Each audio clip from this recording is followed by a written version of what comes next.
That's right, baby. Grandmaster. I am working my up to Challenger, but it's kind of hard for me to do because I'm getting plus 12 and minus 18 in my games. So in today's video, I'll be playing Kaisa. And let me explain to you how to build Kaisa, because there's different things that you can do on Kaisa. So this is like basically the build that I always go for. However, there's one thing that you can change, and this is a thing that I tested and it's definitely worth it. Let me explain. So with Kaisa, it's really important to get the first ability evolved. Oh, by the way, the skin winners are in the pinned comment, by the way. You know, I'm gonna pick the skin winners and they'll be in the pinned comment. And you can find the video where I show you how I pick the winners in the description. Yeah, I've almost forgot about that. So you start with these three items, which is BF Sword, Longsword, and a Vampiric Scepter. Now you can also start with an Executioner's Calling instead of the Vampiric Scepter. See, generally Executioner's Calling is actually better than the Vampiric Scepter because the passive that it gives you to reduce enemy healing is often worth it. Like if you're against a Sona, against a Nasus, against any healing, you can choose to go for Executioner's Calling instead of a Vampiric Scepter. The only thing that this is going to do is it's going to delay your Blade of the Rune King. Of course, it's going to delay the Blade because Blade of the Rune King doesn't have any of these components, as you can see. Like, this is not a huge problem. It's just like your early power spike is going to be way stronger in some cases. You know, if you're against a lot of healing, the Executioner's Calling is way better than the Vampiric Scepter. Another thing to note is Executioner's Calling costs 200 gold less than the Vampiric Scepter. So of course it's easier to get before the first dragon, right? So when you have these two items and you only have 1000 gold, don't just wait for the Vampiric Scepter. Just get an Executioner's Calling, right? You really want to get your first ability upgraded before the first dragon. It's really important, guys. So after this, I swap to my other build, which is this build, you know, like and this is what I start the game at, and then I swap to this build. So after those items, you go for a Blade of the Rune King. This is a core item on Kaisa and it's really good. It really works well with Kaisa, and you know, the attack speed works really well with Kaisa. So go for the Blade of the Rune King. After that, always go for Rune on Zero Cane. I see some people go for Infinity Edge. Please guys, don't do it. See, the reason for that is because Kaisa's passive, I'm gonna show you real quick. Kaisa's passive allows you to deal percentage damage of the enemy. As you can see, you know, where does it read it? Yeah, here. When you get 5 stacks of your... Oh, you cannot read it. When you get 5 stacks of your plasma, you deal 15% of the enemy's missing health as bonus damage. 15%. And if you were asking, yes, it works with Blade of the Rune King. You can get this passive on many enemies, you know, 3 enemies at the same time, and deal massive damage. So Blade of the Rune King provides a lot of value on Kaisa, guys. After your Blade of the Rune King, you know, the boots that I actually go for on Kaisa is always Glutinous Greaves. Always. Glutinous Greaves plus Blade of the Rune King is going to give you so much lifesteal, so you can just keep fighting. Like, the thing is, Kaisa deals a lot of damage. And if you can heal up while dealing damage as well, you become so strong with your ultimate and your empowered third ability. I'll talk more about it during the gameplay part. Oh yeah, I forgot to say that you can skip out the build part. Oops, well, too late for now, I guess. But yeah, you really want to get these boots. So as your third item, Infinity Edge. Don't go for Phantom Dancer or anything else as your third item. Infinity Edge just provides you so much value because first of all, it gives you crit, just like the Phantom Dancer, but it also gives you 55 attack damage and the bonus crit damage. Now let me tell you why it's very important to go for this item and not like Rapid Fire Cannon, for example, or Phantom Dancer. If you go for this, you're trolling. So the reason for that is look at the first 2 items. How much attack damage do you get from them? You only get 20 attack damage. And the thing is, you already have this item, the BF Sword. So Infinity Edge is gonna be 900 gold only. So it's gonna be very cheap to buy, you know, it's gonna be very cheap to buy. So get an Infinity Edge as your third item. You know, here, and then Infinity Edge. After that, you can choose to go, like, after that, it's situational. Do you need a Mortal Reminder? Go for Mortal Reminder. See, when you go for Executioner's Calling, you should really go for Mortal Reminder as your fourth item, because this item obviously builds into Mortal Reminder, as you can see. So if you have an Executioner's Calling, you might even choose to go for Mortal Reminder third item if the enemy really has a lot of armor. Otherwise, just go for the Infinity Edge. Only if the enemy has a lot of armor, then you can go for a Mortal Reminder. So after your Infinity Edge, you know, you either want to go for Phantom Dancer or Mortal Reminder. See, if you feel like you just need defense, if you're against Katarina, Akali, Evelyn, you know, champions that can completely one-shot you even with a Phantom Dancer. You can choose to get a Guardian Angel instead. With Guardian Angel, you're gonna do a little less damage, but you're gonna have the Guardian Angel, right? So you gotta decide by yourself. Do I want even more damage? And see, the thing is, Phantom Dancer also gives you sustainability. It gives you a shield when you get low, right? But obviously, Guardian Angel gives you more sustainability because of the Guardian Angel, right? So keep that in mind. If you're steamrolling the enemies, like completely dominating them, get a Phantom Dancer, guys. If you're really struggling, get a Guardian Angel. You can even get a Guardian Angel as your 4th item. It depends on what you feel like you need, right? Okay, that's it about the build. Conqueror. Yeah, on Kaisa, I always want to go Conqueror. Sometimes I see people use Fleet Footwork, but it's absolutely trolling if you go for Fleet Footwork. Go for Conqueror. As my 2nd rune, I personally use Brutal. And the reason for that is just, I want to survive the early game. I don't use Vampirism because you already have a lot of Vampirism. My camera just crashed. And Champion is also not good because Kaisa is late game champion. You know, you're probably gonna die in the early game, so you're not gonna get a lot of value from your champion. But your Brutal is gonna really help you in the early game, and in the late game it gives you the 2% armor penetration too. Like, you know, it's not gonna provide you that much value in the late game, but you don't need value in the late game because you're Kaisa, you already have a lot. So the early game is just very important to survive with the Brutal rune.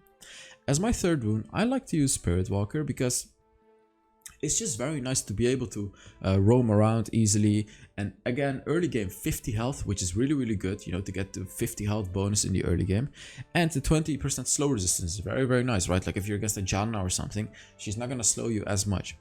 As my 4th rune, now this is a bit controversial, but I go for a Mastermind. And the reason for that is because, oh my god, you can push turrets so fast with Kaisa. By the way, they're gonna change Mastermind, so in the next update it's probably not gonna be as good on Kaisa. So in the next update you probably want to go for Sweet Tooth because they're gonna nerf Mastermind. But yeah, Mastermind is still really good if you just want to take turrets super fast. About my spells, Barrier and Flash. So yeah, that was it about the build. Let's get into the gameplay. Alright, on to the gameplay.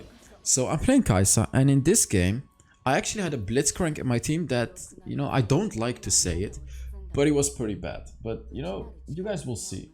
So, I was playing Kaisa, and the thing with Kaisa is you really don't need a support as badly as on other ADCs. Because on Kaisa in the late game, you basically have your 3rd ability and your ultimate to survive, right? These are 2 abilities that can allow you to just easily survive. So keep those things in mind, and you'll see in the late game how I'm gonna do it. This is gonna be a very important video for you people out there that really want to learn how to play ADC.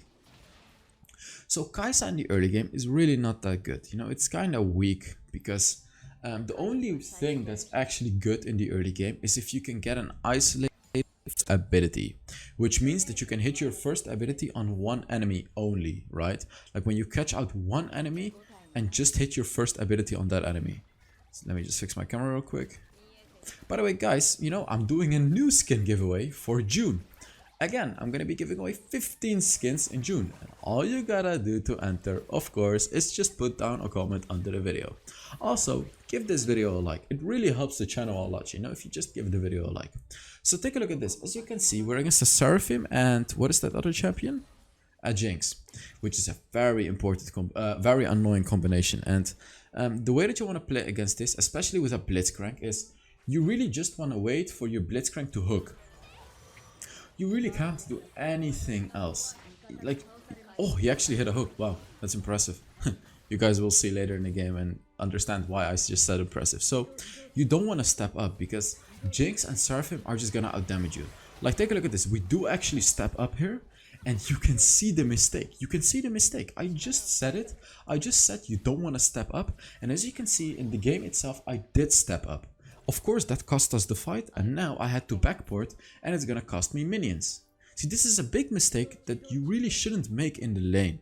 Like, you have to understand your matchup. When you have, like, often when you have a melee champion, like Alistar, Blitzcrank, Braum, and you're against a champion like Janna, Seraphim, Lulu, you know, these ranged champions, you don't want to take these small skirmishes, because they are ranged, they can do more damage than you.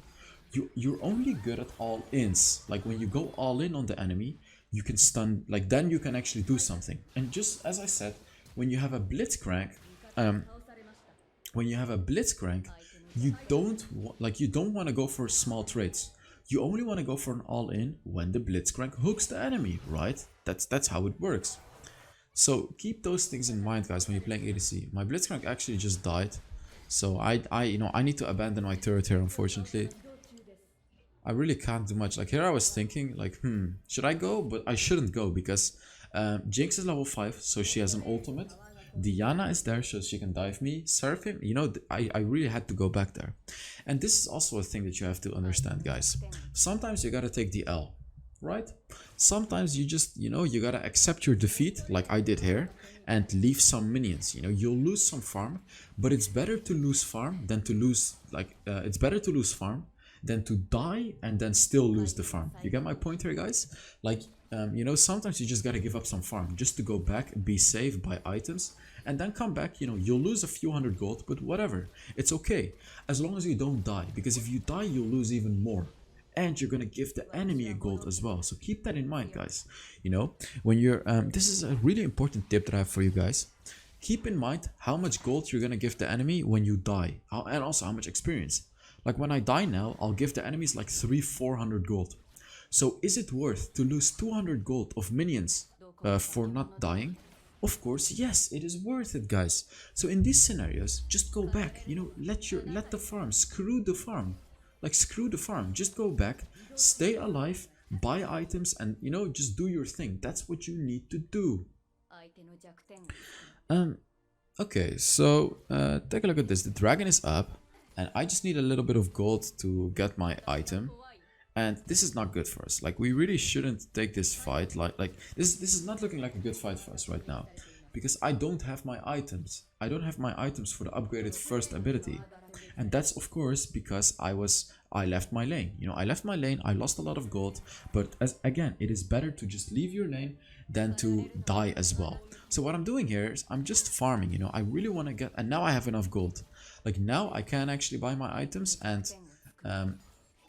unfortunately it looks like my team is not going to allow me to buy items though. As you can see, they are fighting, but as you can see here, I'm fighting without the empowered first ability, which is really annoying for me because it reduces my damage output by a lot.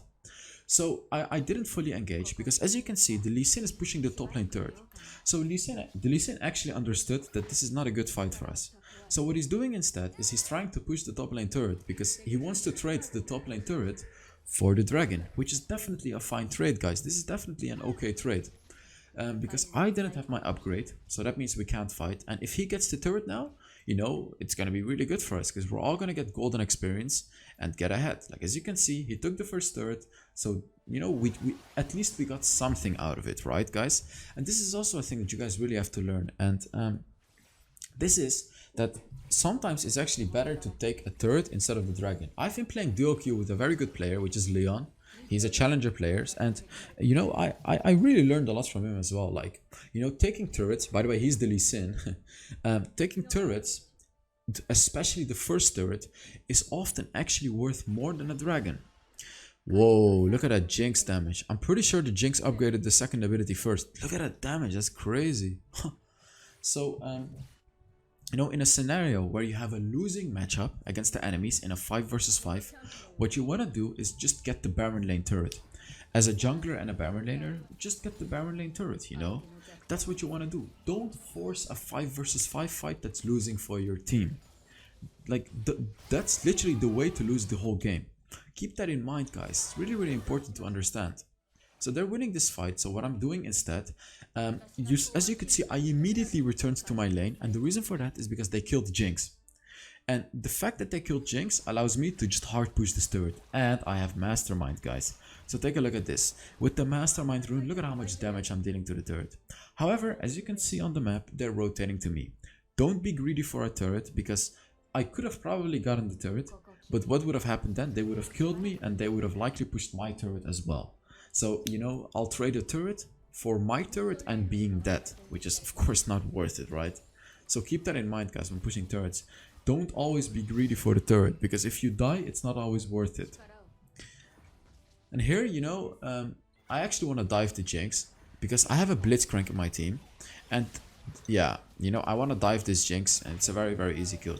Actually, the Blitzcrank missed his hook, but it's just an easy kill. If the Jinx ran away to the other side, I would have just hit her with a basic attack and then used my ultimate to dash to her. See, when you're playing, when you have your support and the enemy ADC is under his turret, you can actually be very aggressive because you know, your support can, like, you're 2 versus 1. You're likely gonna do more damage than the enemy turret.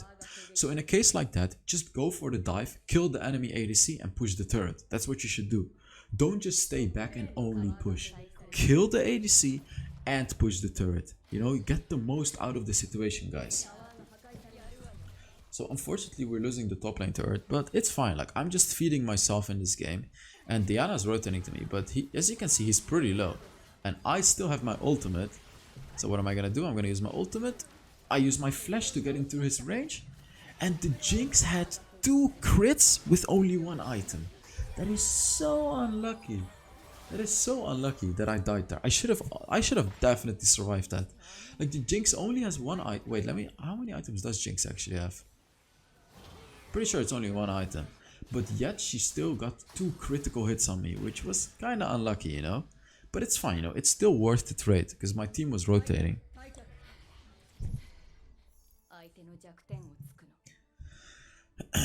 So with Kaisa, it's all about getting to the late game. Like, as you can see, the enemies are actually winning. They have a 5-0 Z, but it's fine. A Kaisa is actually really good into Z, because, you know, you have a lot of abilities that are good into Z. So Z is really good into isolated fights. Of course, Kaisa is also good in isolated fights. And here the Lee Sin actually kind of trolled. He took my red buff, which is kind of stupid, but it's okay. You know, when a Z uses his ultimate on you, first of all, you can use your first ability to deal massive damage to the Z. Secondly, you can use your third ability to become invisible, not allowing the Z to deal any damage to you. And third of all, you can use your ultimate to dash to a certain direction, to dodge any abilities of Z, and to get a shield, right? So here you can see that I'm just, you know, I'm dealing so much damage here. I'm dealing so much damage. And we're not doing that well, but I'm just doing Kaisa things here. You know, I'm just staying in the backline, dealing as much damage as I can, trying to win the fight for my team. But unfortunately, my team kind of got wrecked, like especially the Darius. You know, the Darius really couldn't do much there. The Zed just completely destroyed him.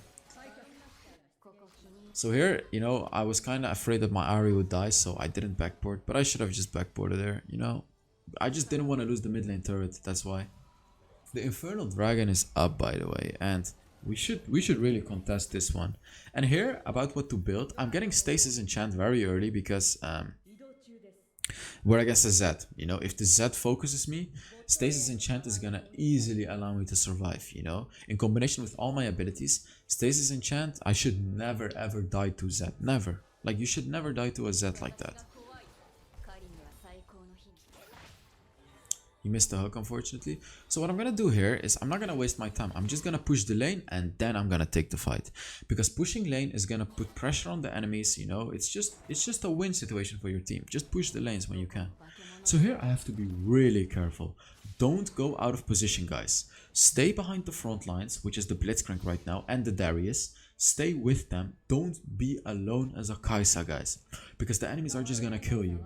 After you use your third ability, you're very vulnerable to kills. So as you can see here, I'm always really staying with my team. Like, look, I'm with the Lee Sin and the Blitzcrank. I'm never alone. I'm never ever alone. You know, here, like, this is such an important thing to see, guys. I'm always staying with my team. So here, I'm in the middle of all the damage. I'm just using my Stasis Enchant. I'm spamming my ultimate after my Stasis, and I actually did survive because of the ultimate. Lee Sin took my heal, took the heal, which is actually fine because he's supposed to steal the dragon, right? Like, he's the one that's supposed to go for the dragon. So let's take a look at what's gonna happen here. Enemies are actually very healthy here, and this doesn't really look like anything we can do. We can't really get this dragon. Yeah, so they got 2 dragons already, which kind of sucks, but it's not the end of the world. I should really take this red buff here. Yeah, like, I'm 3 on 1 on 4. And all I really need to do is I need to claim some bounties. If I claim some big bounties, we should win this match. And if I just position well in this game, which is very important as a Kaisa, by the way, guys. And the way that you want to position well, I'm going to repeat it, is stay with your front lines. Or if you have like a Janna in your team or a Lulu, always stay with the Janna or the Lulu because they are going to give you shields and buff you, right? Keep that in mind, guys. You really want to get the most out of your composition. And to get the most out of my current composition, I have to stay with Darius, Lee Sin, Blitzcrank, you know, our front line. Because first of all, Blitzcrank can hook the enemy, which should give me a free kill. Secondly, Lee Sin can push back an enemy, which should also be a free kill. And third of all, Darius can hook an enemy, which is also a free kill. You know, when Darius hooks in an enemy, it's easy for me. Also, Ahri, you know, when Ahri charms an enemy, I can just do insane amount of damage to that enemy. So here I'm just diving him because it's an easy kill. And Seraphim for some reason shows up as well. Now, I could have killed the Seraphim with my flash, but I didn't really think it was worth it because I have a bounty on my head. And I don't just want to use a flash to kill a support. I want to use my flash to survive. And the reason that I'm choosing this is because I have a big bounty on my head. I'm 4-on-1 and I have some assists as well. So if the enemy actually kills me, they get a lot of gold. So I decided that it's not worth for me to just kill the Seraphim because Seraphim is 0-2 anyways, right? So I decided instead I can use my flash to run away from Zed, to run away from Diana's ultimate, to run away from, you know, you get the point here, guys, right? When you're fed in a game, it's often not going to be worth it to just flash for a kill. Unless, of course, this kill gets you an objective. Then, you know, flash for it and get it. But if it's only a kill, don't go for it, guys. Though, unless it's an important kill. But killing a Seraphim? No, you know, who cares about Seraphim? Yeah, here, you know, we're just dealing some damage to the enemy because we can put... I actually got caught out here, which kind of sucked. But, of course, I flash out of the Diana ult. And if I had used my flash to kill the Seraphim there, I would have probably died here. So now you guys can see the necessity of using your flash at the right moment, right? And here, you know, ultimate. These are very, very important things to know on Kaisa. Like, as you can see, even though I'm caught in the middle of the enemies, I am always surviving because of proper flash usage, proper third ability usage, and proper ultimate use. And here, look at this. I used my third ability to become invisible for the Zed and he couldn't kill me. He just couldn't kill me. They want to get Baron, but what I decided to do here instead is I got a turret because, you know, it's a free turret and we can also get Baron. And here I actually could have gotten another turret, but I decided to go for Baron anyways. But I should have definitely pushed another turret here because they're gonna get Baron anyways. So I could have just gotten yet another mid lane turret right there because only Garen is up. Like, I can easily deal with a Garen. So this is a thing that you can do when taking Baron. If you killed all the enemies and they have long respawn timers, like, one of your teammates should just push turrets because it's free. And the rest of your team can do Baron, right? Don't just all go to the Baron because you're missing free objectives. Don't only take the Baron, take turrets with it as well. So here I got my Runan's Hurricane, and this is a massive power spike. You know, when you have a Runan's Hurricane, you are so damn strong and you only get stronger. Like, look at this, look at how much damage I'm dealing to the minions. And whenever I'm in the middle of the enemies, I'm just gonna deal so much damage. Oops, my laptop crashed. Yeah. So the dragon is up, we killed the Seraphim. What we can do now is force the dragon. We can just force the dragon, and if they come close, we fight and we kill them all. Because we already killed their support, so 4 versus 5 situation should be easy kills. Then as you can see, they didn't even bother going for the dragon. So of course we do take the free dragon, right? And here we're making a mistake. All of us are in mid lane, but we should actually split push. And I don't want to split push because I'm the main carry of the game. Like, here I was like, we should split push. Like, this is not smart. And as you can see, the Lee Sin understood, and now he's pushing. Like, we can win this fight anyways against the enemies. They cannot kill us. Here, as long as I'm around, they cannot kill us. Oh, that was actually good. So here I'm ready with my ultimate, going for the Jinx. Boom, easy peasy kill. Godlike, I'm godlike, yeah. Let's see if we can get legendary. Oh, I'm sorry guys, I'm having too much fun, I swear.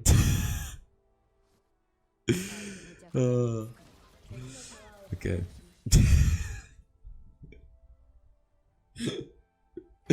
I'm sorry, okay, I'm sorry, enough of it.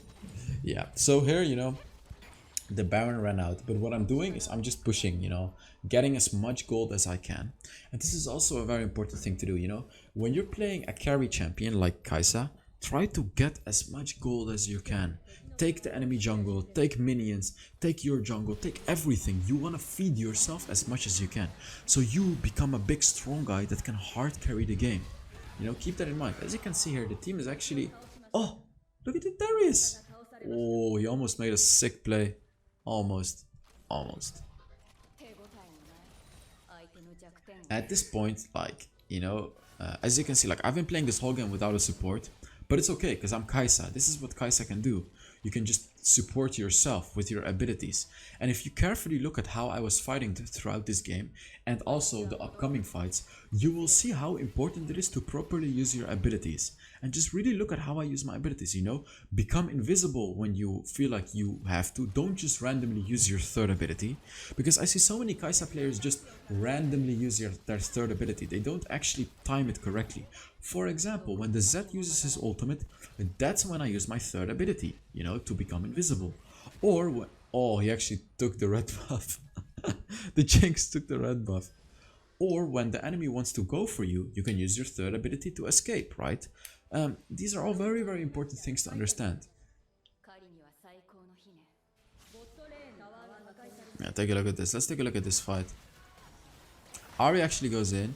Oh, the Blitzcrank got a nice hook actually. Take a look at this. They really can't do much against me.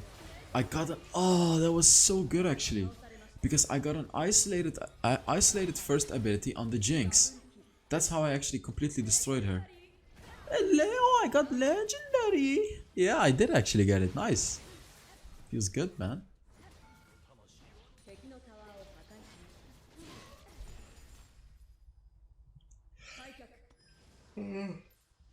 So another thing to know about your ultimate, this is also important, but this only really works when you're snowballing the game, or when you're full build.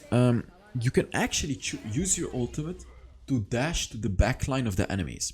So for example, you're against a Jinx, Orianna, and then 3 tanks. What you can do is use your ultimate to their backline, to the Jinx and Orianna, and completely destroy them. This is obviously very risky because you're using your ultimate to engage, because of course it's really good to have your ultimate to be able to escape. So using your ultimate to engage like that, you should only do it if you really believe that you're not gonna die. Because if you just use your ultimate in the middle of the enemy and they collapse on you, you're dead, right? You just can't do anything. So when you see that the enemy tanks are busy in a fight, that's when you can sneak into their backline and completely destroy them. Oh, take a look at this. I'm just damaging the Jinx right here. And the Garen is trying to go on me, but, he really can't do anything.